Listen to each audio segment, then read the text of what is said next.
Hello students, तो चलिए start करते हैं आज का lecture. And student, last lecture में हमने क्या कंप्लीट किया था? हमने uses of pH in everyday life complete किया था। वहां पर हमने बहुत सारे यूजेस देखे थे पीएच के जो हमारी डेली लाइफ में यूज होते हैं। जैसे कि हमारा फर्स्ट क्या था?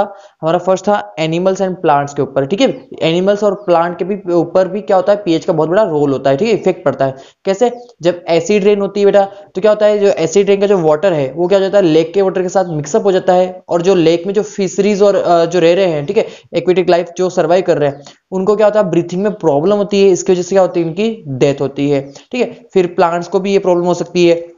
फिर हमने सेकंड एग्जांपल देखा था कि डाइजेस्टिव सिस्टम देखा था हमारा। ठीक है, हमारे डाइजेस्टिव सिस्टम में क्या होता है, जो स्टमक है वो HCl प्रोड्यूस करता है। क्या करता है? हाइड्रोक्लोरिक एसिड का प्रोडक्शन करता है।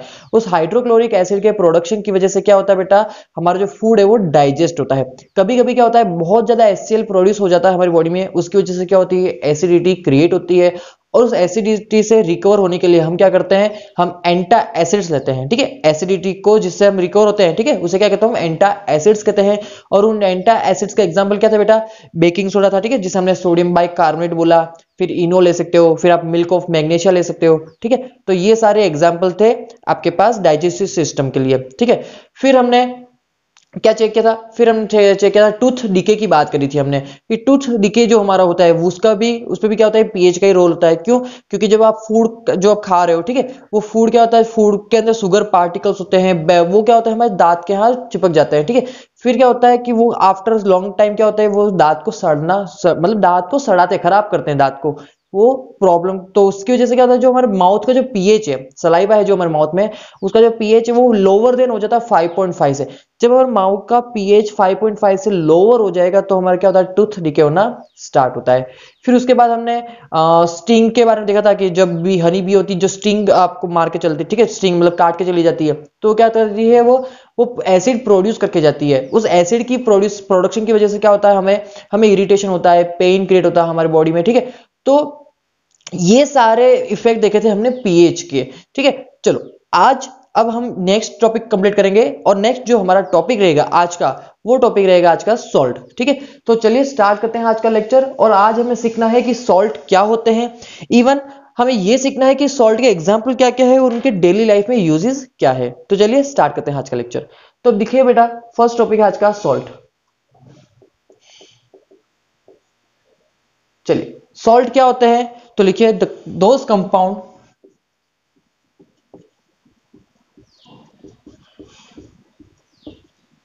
which are formed by the reaction of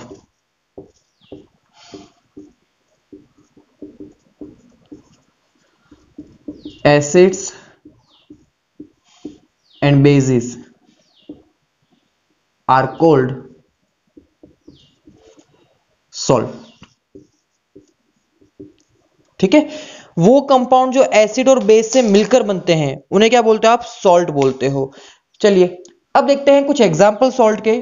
तो एग्जांपल क्या है बेटा, यहां पर देखिए, एग्जांपल है यहां पर NaCl, जिसे आप बोलते हो सोडियम क्लोराइड। ठीक है, फिर है NaHCO3, जिसे आप बोलते हो सोडियम बाइकार्बोनेट।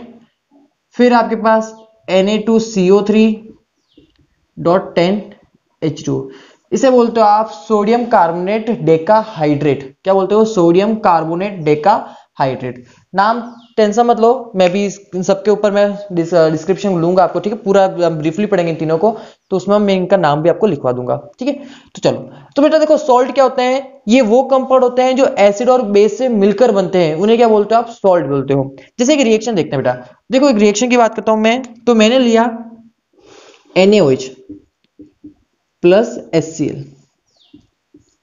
NaOH क्या है? एक बेस है, सोडियम हाइड्रोक्साइड बोलते हो इसे। HCl क्या है? एक एसिड है जिसे आप बोलते हो हाइड्रोक्लोरिक एसिड। जब ये दोनों रिएक्ट करते हैं तो ये क्या फॉर्म करते हैं बेटा? ये फॉर्म करते हैं NaCl प्लस वाटर का फॉर्मेशन करते हैं। ठीक है, तो NaCl क्या बनाया इन्होंने? एक सोडियम क्लोराइड बनाया, जो क्या एक सॉल्ट है। और क्या फॉर्म किया? अलोंग विथ वाटर का इन्होंने प्रिपरेशन किया।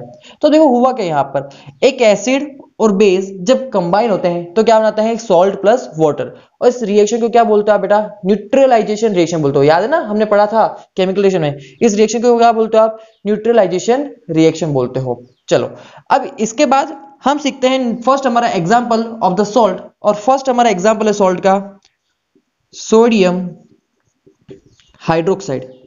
हमें क्या सीखना है फर्स्ट? चलो अच्छा, एक चीज और, यहां पर एक नोट लिख लीजिए आप साथ साथ में। नोट क्या है बेटा, लिख लो कॉमन सॉल्ट। ये क्या है? हमारा कॉमन सॉल्ट है, ठीक है, जो आप घर में भी यूज करते हो। कॉमन सॉल्ट जो कौन है? NaCl are used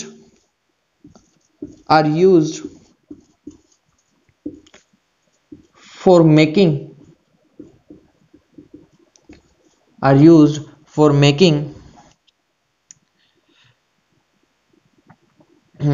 caustic soda, जिसे आप NaOH भी बोलते हो, ठीक है। कास्टिक सोडा को क्या बोलते हो आप? NaOH भी बोल सकते हो। फिर आएगा आपके पास बेकिंग सोडा या फिर बेकिंग पाउडर,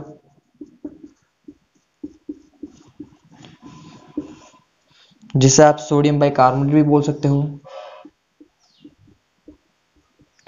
एंड लास्ट में है आपके पास वॉशिंग सोडा। चलो एंड मत करो, वॉशिंग सोडा, जिसे क्या बोलते हो आप? Na2CO3.10H2 बोलते हो। एंड लास्ट है अब ब्लीचिंग पाउडर। क्या है? Bleaching powder. इसका फॉर्मूला क्या होता है बेटा? इसका फॉर्मूला होता है CaOCl2, ठीक है, ये इसका फॉर्मूला होता है CaOCl2। तो जो आपका कॉमन सोल्ट है ना NaCl, इस NaCl की हेल्प से आप क्या क्या बना सकते हो? कास्टिक सोडा बना सकते हो, बेकिंग पाउडर बना सकते हो, वॉशिंग सोडा बना सकते हो, ब्लीचिंग पाउडर बना सकते हो, ठीक है। तो इन बहुत सारे सॉल्ट, ये सारे सॉल्ट है, ठीक है, बहुत सारे सॉल्ट कंपाउंड को क्या कर सकते हो आप? प्रिपरेशन कर सकते हो for the help of NaCl, ठीक है। तो चलो इसे आप नोट कीजिए। फिर हम ये सीखते हैं कि फर्स्ट ऑफ ऑल हम देखो हम क्या सीखेंगे। पहले तो हम कास्टिक सोडा के बारे में सीखेंगे, इसका प्रिपरेशन मेथड, फिर इसकी प्रॉपर्टीज, फिर इस तरह से हम सबके प्रिपरेशन मेथड, उनकी प्रॉपर्टीज सीखेंगे। तो एक बार आप नोट कीजिए, फिर हम आगे मूव करते हैं। चलिए सुनो, तो देखो नेक्स्ट क्या है। फर्स्ट हमें एग्जांपल देखना है सॉल्ट के अंदर सोडियम हाइड्रोक्साइड। क्या देखना है हमें? सोडियम हाइड्रोक्साइड को स्टडी करना है, जिसका केमिकल फॉर्मूला होता है NaOH, और इसका एक और नाम होता है, क्या होता है? Caustic soda. चलो तो स्टार्ट करते हैं इसे। चलो देखो, first of all preparation method, पहले क्या पढ़ेंगे हम? इसकी प्रिपरेशन मेथड पढ़ेंगे।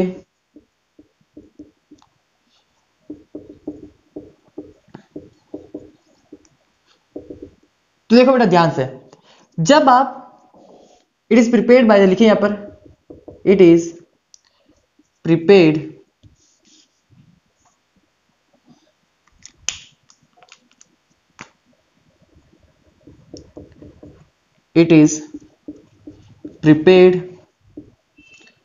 by the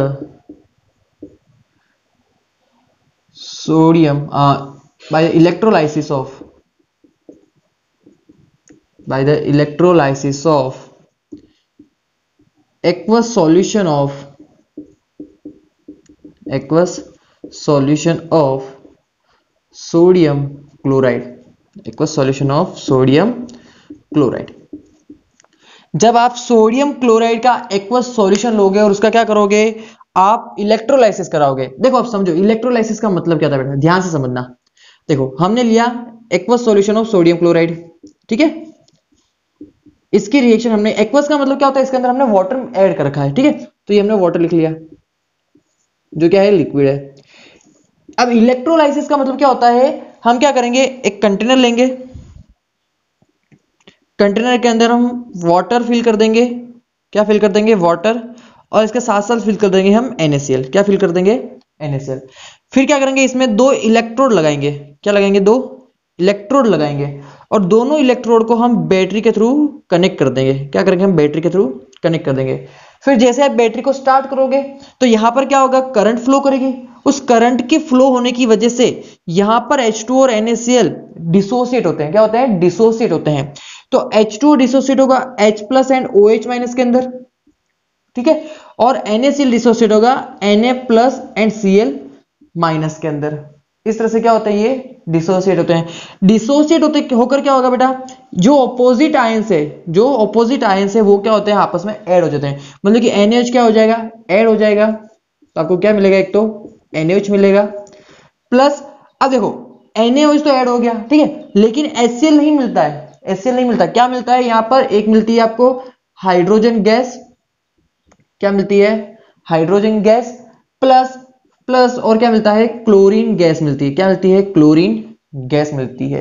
ठीक है, ध्यान से समझना। देखो, जब आप एक कंटेनर लोगे, उसमें आपने NaCl और वाटर का सॉल्यूशन फिल कर दिया, इसमें आपने 2 इलेक्ट्रोड लगाए, बैटरी लगाई, बैटरी को जैसे आप स्टार्ट करोगे, तो क्या होगी? करंट फ्लो होगी। करंट फ्लो होने के साथ साथ क्या होगे? ये जो H2 और NaCl है, ये दोनों अपने आयंस की फॉर्म में क्या हो जाते हैं? डिसोसिएट हो जाते हैं। H2 तो डिसोसिएट हो जाएगा H प्लस और OH माइनस में, NaCl डिसोसिएट होगा Na प्लस और Cl माइनस के अंदर डिसोसिएट हो जाएगा। ठीक है, फिर क्या होगा? जो ऑपोजिट आयन है, ठीक है, Na प्लस और OH माइनस, ये क्या होते हैं? एक दूसरे को क्या करते हैं? अट्रैक्ट करते हैं। अट्रैक्ट होने की वजह से क्या होगा? ये ऐड हो जाएंगे और क्या बनाएंगे? NaOH। और इस NaOH को क्या बोलते हो आप? इस NaOH को क्या बोलते हो आप? इसे ही बोलते हो आप सोडियम हाइड्रोक्साइड। क्या बोलते हो इसे आप? Sodium hydroxide.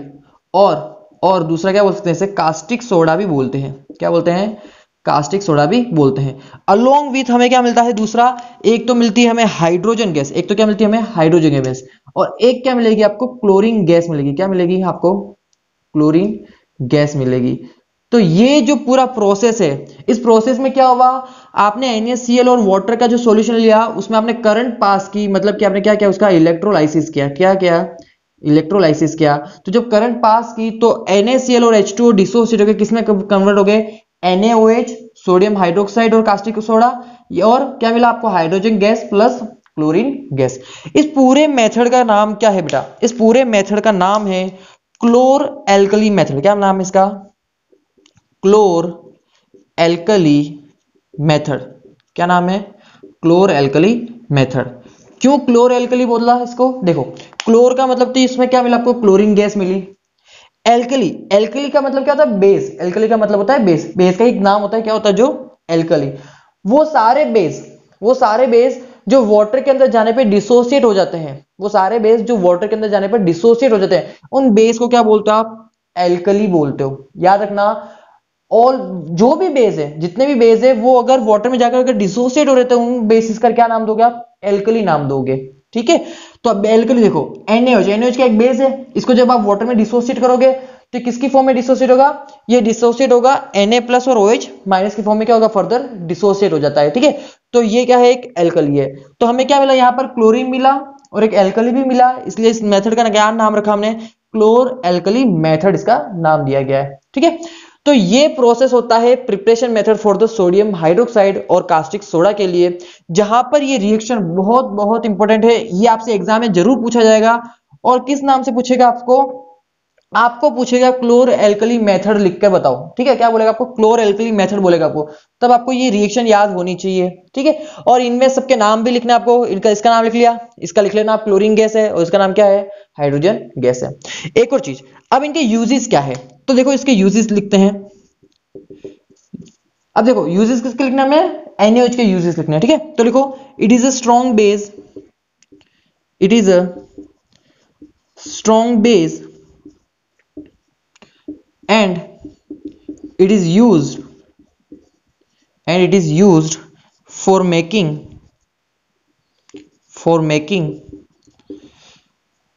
paper and soaps etc. ठीक है, NaOH का, सोडियम हाइड्रोक्साइड का कहां यूज होता है? For the preparation manufacturing of papers and soap. Paper और सोप के मैन्युफैक्चरिंग के लिए आप सोडियम हाइड्रोक्साइड का यूज करते हो, जिसका एक और नाम क्या है? Caustic soda. याद रह जाएगा नहीं? ये पक्का सेकंड नाम ही पूछेगा आपको, फर्स्ट नाम नहीं देगा कभी भी, ये सेकंड वाला नाम देगा आपको। ठीक है, याद रखना एग्जाम में। इवन एग्जाम में अगर क्वेश्चन पूछा जाता है तो इस नाम से पूछा जाएगा, क्लोर एल्कली मेथड लिखिए। ठीक है, आपको direct preparation method of sodium hydroxide ये नहीं बोलेगा, आपको क्या बोलेगा? क्लोरो एल्कली मेथड लिखकर बताओ। तब आपको ये पूरा का पूरा ध्यान रखना है, ये पूरा आपको याद होना चाहिए और ये आपको वहां पर लिखना है। ठीक है, चलो इसे नोट कीजिए, फिर हम नेक्स्ट सॉल्ट की टूवर्ड्स मूव करते हैं। चलिए सुन, तो देखो सेकंड क्या है, सेकंड है आपके पास ब्लीचिंग पाउडर। क्या है second?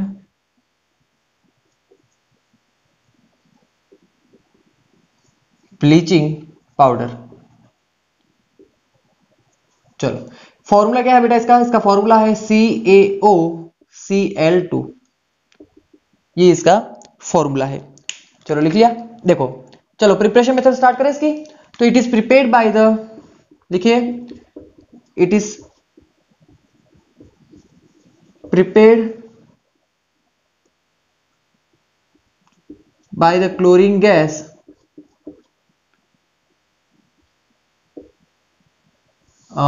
it is prepared by the reaction of chlorine gas, ये लिखिए इस तरह से, reaction of chlorine gas with dry slacked lime। क्या होता है dry slaked lime? Dry slaked lime का फॉर्मूला याद करो बेटा, क्या होता है? CaOH whole twice. क्या होता है? CaOH whole twice. इसे बोलते हो आप कैल्शियम हाइड्रोक्साइड। क्या बोलते हो इसे आप? कैल्शियम हाइड्रोक्साइड बोलते हो। जब इस कैल्शियम हाइड्रोक्साइड की रिएक्शन क्लोरीन गैस के साथ होती है, किसके साथ होती है? क्लोरीन गैस के साथ होती है, तो आपको क्या मिलता है? क्या मिलता है आपको? देखो आपको मिलता है ब्लीचिंग पाउडर। क्या मिलता है आपको?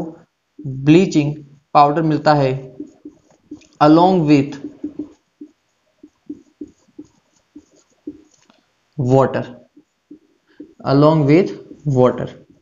ठीक है, तो ब्लीचिंग पाउडर बनाना बहुत इजी है। देखो ये जो क्लोरीन गैस है ना, आपने इससे जस्ट पहले वाले टॉपिक पढ़ा है, सोडियम हाइड्रोक्साइड में देखा था कि वहां पर क्या होता है? क्लोरीन गैस प्रिपेयर होती है। तो वहां पर आप क्लोरीन गैस का यूज भी लिख सकते हो to manufacture of bleaching powder. ठीक है, क्लोरीन गैस करके उसका यूज में लिख सकते हो वहां पर to manufacture of bleaching powder. Bleaching powder के मैन्युफैक्चरिंग के लिए भी क्लोरीन गैस का यूज होता है। तो क्या किया हमने?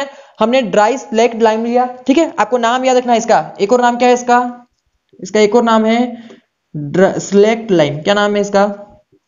Slaked lime. जब भी स्लैक्ड लाइम की रिएक्शन क्लोरीन गैस के साथ होगी तो क्या मिलेगा आपको? ब्लीचिंग पाउडर मिलेगा, जिसका फॉर्मूला क्या है? CaOCl2 प्लस क्या मिलेगा आपको? अलोंग विथ वाटर आपको मिलेगा।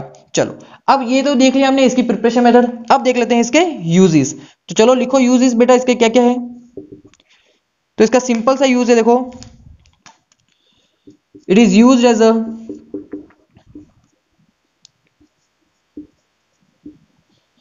bleaching agent in textile industries। Textile industries में इसका कैसे यूज होता है? एज अ ब्लीचिंग एजेंट की फॉर्म में यूज होता है। देखो ब्लीचिंग एजेंट का मतलब क्या होता है? इसका काम होता है कि कलर को उड़ा देना, कलर को गायब करना। तो जो टेक्सटाइल इंडस्ट्रीज होती है ना, वहां पर कलर को गायब करने के लिए, कलर को हटाने के लिए वहां पर क्या यूज करते हो? यहां पर ब्लीचिंग पाउडर का यूज आप कर सकते हो। सेकेंड यूज क्या है इसका? लिखो it is used as a disinfectant। it is used as a disinfectant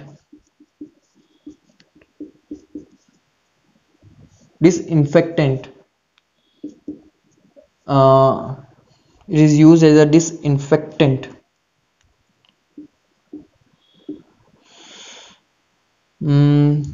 to make water free from germs।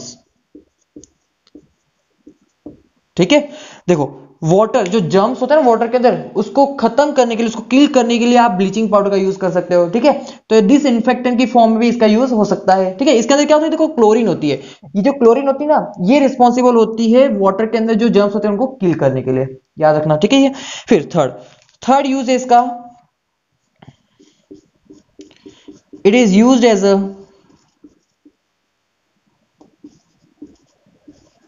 Oxidising agent.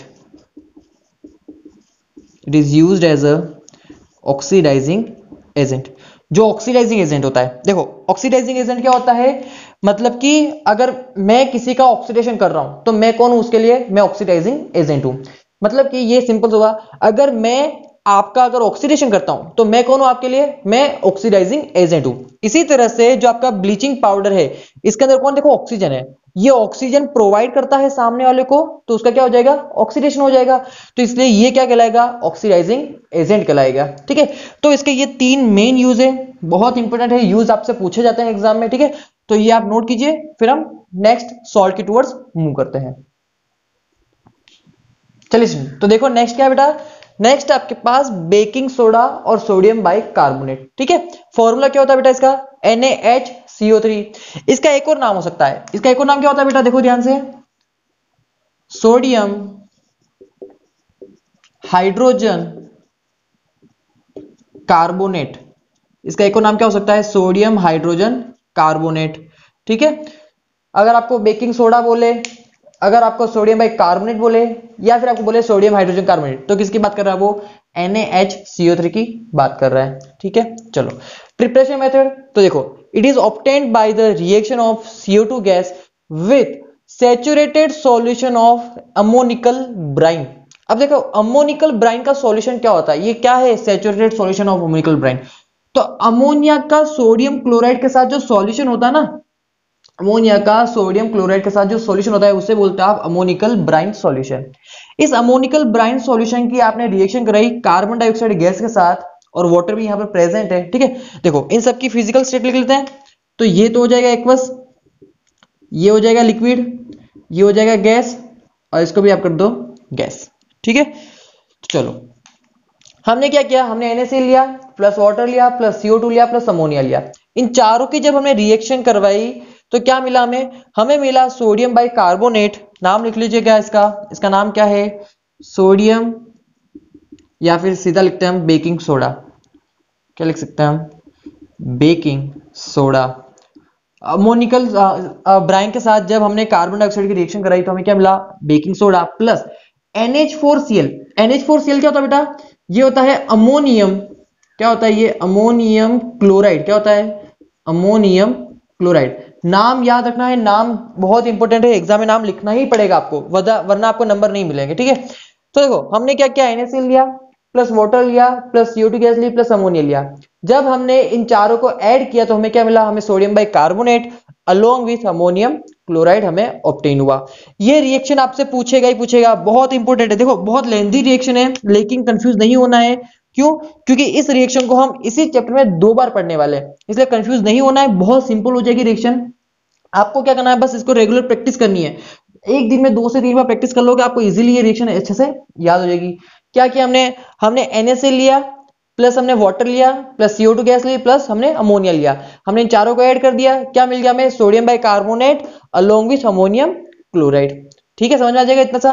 फिर देखो इसका यूज क्या है, तो यूज देखो, first it is use for the making baking powder, for making baking powder. देखो baking soda और baking powder में क्या डिफरेंस है, जब आप सोडियम कार्बोनेट के अंदर टार्ट्रिक एसिड ऐड कर देते हो, जब आप सोडियम कार्बोनेट के अंदर टार्ट्रिक एसिड ऐड करते हो तो ये बेकिंग सोडा से क्या बन जाता है, बेकिंग पाउडर बन जाता है। क्या बन जाता है, बेकिंग सोडा से बेकिंग पाउडर बन जाता है। ठीक है, तो बेकिंग पाउडर के मैन्युफैक्चरिंग के लिए इसका यूज कर सकते हो। फिर it is used in antacid, antacid की फॉर्म में भी इसका यूज कर सकते हो। कैसे करोगे, देखो क्यों ये एंटासिड की फॉर्म में यूज आता है। देखो NaCO3 क्या करता है ये, अच्छा हाँ सॉरी, ये आपका एसिडिटी क्या करता है, ये रिकवर करता है। क्या करता है, ये एसिडिटी को रिकवर करता है, इसलिए आप एज अ एंटासिड की फॉर्म में भी इसका यूज कर सकते हो। फिर और क्या था, it is use as a fire extinguisher, इसको फायर एक्सटिंग्विशर की फॉर्म में भी आप यूज कर सकते हो। क्यों, क्योंकि जब NaCO3 डिकम्पोज होगा तो ये CO2 गैस का प्रोडक्शन करेगा, और जो CO2 गैस होती है कार्बन डाइऑक्साइड गैस, वही रिस्पॉन्सिबल होती है फायर एक्सटिंग्विशर के लिए। ठीक है, आग को बुझाने के लिए यही गैस रिस्पॉन्सिबल होती है। इवन क्या होता है बेटा, जो आपका सोडियम बाइकार्बोनेट है ना, वो ब्रेड को स्पॉन्जी, ब्रेड देखे आपने, ब्रेड स्पॉन्जी बन जाता है आपके, उसको स्पॉन्जी बनाने के लिए भी इसका यूज होता है। क्यों, देखो होता क्या है यहाँ पर, जो आपकी ब्रेड होती है ना, ब्रेड के अंदर क्या करते हो, जो फ्लोर लेते हो आप, उस फ्लोर के अंदर सोडियम बाइकार्बोनेट को ऐड करोगे, फिर उसे आप ओवन में रखोगे, तो ओवन में क्या होता है, हीट होता है। हीट होने पर क्या होता है, ये CO2 गैस का प्रोडक्शन करता है। हीट होने पर सोडियम बाइकार्बोनेट क्या करेगा, CO2 गैस का प्रोडक्शन करेगा। तो ये जो CO2 गैस होती है ना, अब एक गैस है, ये तो वहां रुकेगी नहीं, ये तो क्या करेगी, मूव कर जाती। तो गैस जैसे ही मूव करती है वहां पर, ठीक है, ब्रेड में से जैसे ही गैस बाहर निकलने की कोशिश करती है, तो जिस जगह से वो बाहर निकलती है वहां पर क्या करती है, वो होल का फॉर्मेशन कर देती है। क्या करती है, वो होल प्रिपेयर कर देती है, और इस होल के प्रिपरेशन की वजह से आपकी ब्रेड कैसी हो जाती है, स्पॉन्जी हो जाती है। ठीक है, तो आज के बाद याद रखना कि ब्रेड स्पॉन्जी क्यों होती है, बिकॉज ऑफ सोडियम बाइकार्बोनेट को आप जब भी हीट करोगे तो ये CO2 गैस का प्रोडक्शन करेगा। ये जो CO2 गैस है ये एस्केप होती है ब्रेड में से, तो एस्केप होते टाइम क्या करती है, ये होल क्रिएट कर देती है, और इस होल के फॉर्मेशन की वजह से आपकी ब्रेड कैसी हो जाती है, स्पॉन्जी हो जाती है।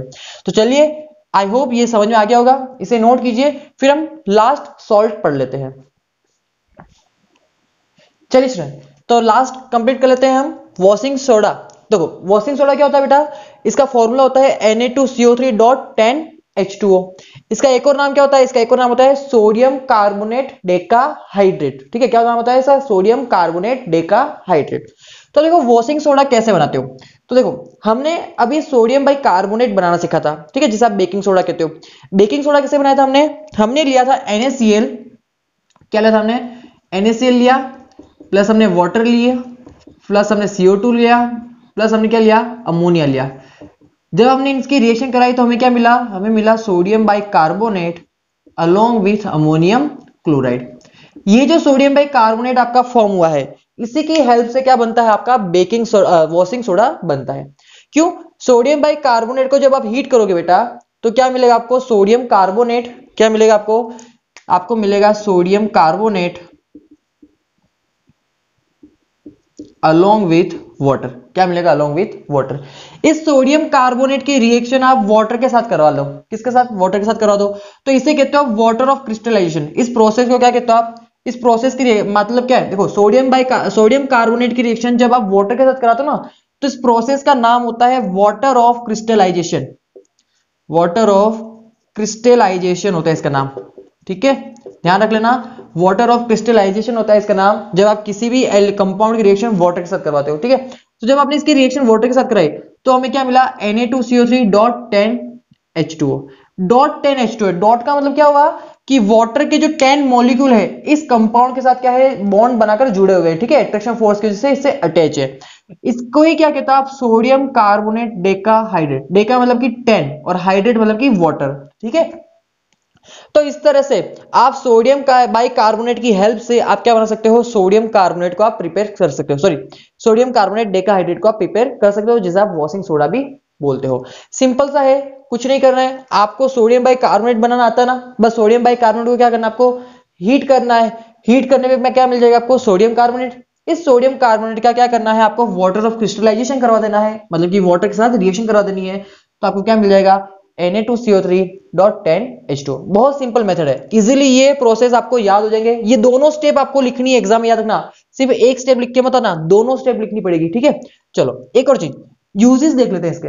यूजेस क्या है, देखो वॉशिंग सोडा है तो ऑब्वियसली एज अ डिटर्जेंट में यूज आएगा, वॉशिंग पाउडर की फॉर्म में यूज आएगा। ठीक है, फिर वाटर की सॉफ्टनिंग के लिए भी यूज आता है, जो हार्ड वाटर होता है ना उसकी सॉफ्टनिंग के लिए भी इसका यूज कर सकते हो।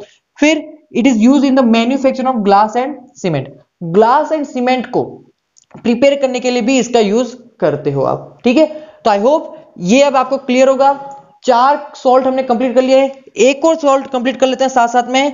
इसको कहते हो आप प्लास्टर ऑफ पेरिस। क्या कहते हो इस दूसरे सॉल्ट को, प्लास्टर ऑफ पेरिस कहते हो। आई होप ये आपने सुना ही होगा हमेशा। ठीक है, प्लास्टर ऑफ पेरिस प्रिपेयर कैसे होता है, इसको इसका शॉर्ट फॉर्म क्या है, पीओपी। इसका शॉर्ट फॉर्म क्या है, पीओपी। प्रिपेयर कैसे होता है, तो देखो जब जिप्सम लेते हो आप, क्या लेते हो, जिप्सम लेते हो, जिप्सम की रिएक्शन करवाते हो आप, जिप्सम को क्या करते हो, हीट करते हो। जिप्सम को क्या करते हो आप, हीट करते हो। जिप्सम का फॉर्मूला क्या है, CaSO4.2H2O। ये है जिप्सम का फॉर्मूला। इसको जब आप हीट करोगे तो आपको क्या मिलेगा, पीओपी मिलेगा। क्या मिलेगा, पीओपी। पीओपी मतलब कि प्लास्टर ऑफ पेरिस। सिंपल सा मेथड है, जिप्सम लेना है, जिप्सम का फॉर्मूला है CaSO4.2H2O। इसको हीट करना है तो आपको क्या मिल जाएगा, CaSO4.12H2O। 2H2O कितना हो गया, हाफ H2O हो गया, तो 2 में से हाफ चला गया, बचा कितना, 1.5। तो ये वाटर क्या होगा, ये वाटर वहां पर साइड में आपको मिल जाएगा। ठीक है, तो ये था लास्ट आपका पीओपी, जिसको आपने कैसे बनाया, जिप्सम को आपने हीट किया, आपको क्या मिल जाएगा, पीओपी मिल जाएगा, plaster of Paris, along with 1.5 mole of water. चलो एक बात और, इसका यूज कहाँ होता है? तो ऑब्वियसली इसका यूज कहाँ होता है? डॉक्टर इसका यूज करता है, ठीक है। जो आपकी फ्रैक्चर बोन होती है उसको सही रिकवर करने के लिए इसका यूज किया जाता है।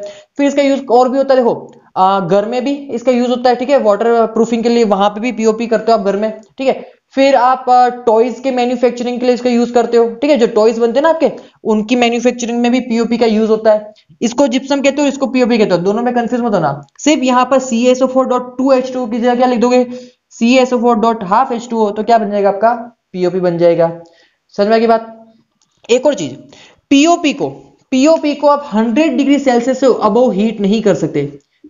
पीओपी को, बहुत इंपॉर्टेंट क्वेश्चन बनता है एग्जाम में, याद रखना, पीओपी को, प्लास्टर ऑफ पेरिस को 100 डिग्री सेल्सियस के अबव आप हीट नहीं कर सकते हो। अगर हीट कर दिया तो ये बन जाएगा डेड प्लास्टर ऑफ पेरिस। क्या बन जाएगा? डेड पीओपी बन जाएगा। डेथ पीओपी क्या हो जाएगी? डेथ हो जाएगी, ठीक है। तो मतलब कि क्यों? क्योंकि 100 डिग्री सेल्सियस के अबव क्या होगा? ये जो वाटर है, वाटर तो क्या हो जाता है? वेपराइज हो जाएगा ना 100 डिग्री के अबव। तो 100 डिग्री सेल्सियस के अबव क्या होगा? वाटर आपका वेपराइज हो जाएगा, तो आपका पीओपी क्या हो जाएगा? डेड हो जाएगा, ठीक है। तो ये ध्यान रखना, क्वेश्चन पूछा जाता है कि वाई पीओपी को आप हम क्यों पीओपी को 100 डिग्री सेल्सियस के अबव हीट नहीं कर सकते? तो उसका रीजन क्या है कि वाटर क्या हो जाएंगे? यहां से वेपराइज हो जाएगा, जिसकी वजह से पीओपी क्या हो जाएगा? डेड हो जाएगा। इसे बोलते हो आप डेड पीओपी। तो आई होप ये भी आपको क्लियर होगा। इसके यूजेस आप नोट कर लीजिएगा, ठीक है, जो मैंने बोले अभी। एंड वन मोर थिंग, आज आपका ये chapter acid base and salt complete होता है। कंप्लीट हमने एसिड सीख लिया है, बेस सीख लिया और सॉल्ट सीख लिया है, ठीक है। अब हम जब नेक्स्ट लेक्चर में मिलेंगे तो हम न्यू चैप्टर स्टार्ट करेंगे आपका मेटल्स एंड नॉन मेटल्स। तो उससे पहले मैं चाहता हूं कि आप इस चैप्टर को अच्छे से पढ़ ले, पूरी तरह से कंप्लीट कर ले, और कमेंट बॉक्स में जरूर आंसर देना बेटा कि लेक्चर कैसा लगा, आपको टॉपिक समझ में आ रहे हैं या नहीं। चलो अब मिलते हैं हम नेक्स्ट लेक्चर में।